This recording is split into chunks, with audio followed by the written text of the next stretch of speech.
ഉറപ്പില്ലാത്ത യാത്രയാണ് ജീവിതം എന്ന് പറയുന്നത്. നമുക്ക് ഒന്ന് നഷ്ടപ്പെട്ടു കഴിഞ്ഞാൽ അത് തിരിച്ചു കിട്ടില്ല എന്നുള്ളത് യഥാർത്ഥ സത്യമാണ്. അതുപോലെയാണ് കണ്ണ് എന്ന് പറയുന്നത്.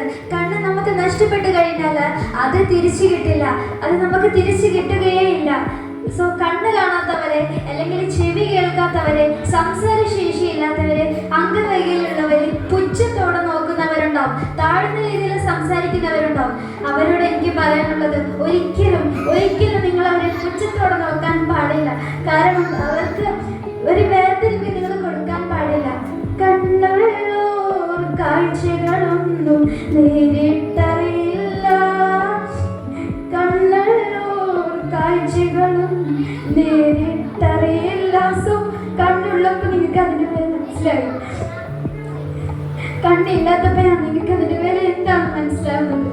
സോ അത് നിങ്ങൾ ലൈറ്റ് ഓഫ് ചെയ്തിട്ട് നിങ്ങൾ കണ്ണ് പൂട്ടിയിട്ട് നടന്നു നോക്കിയേ, ഒരിക്കലും നിങ്ങൾക്കത് മനസ്സിലാവില്ല.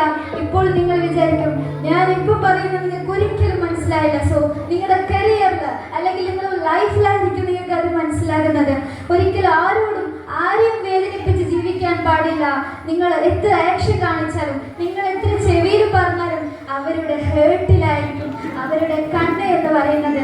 എല്ലാവരെയും സന്തോഷമാണ്, എൻ്റെയും സന്തോഷം എന്ന് ചിന്തിക്കുന്ന ഒരു സ്റ്റുഡൻ്റാണ് ഞാൻ. സോ നിങ്ങളും അങ്ങനെ ആയിരിക്കണം, നിങ്ങളുടെ മനസ്സും അങ്ങനെ ആയിരിക്കണം.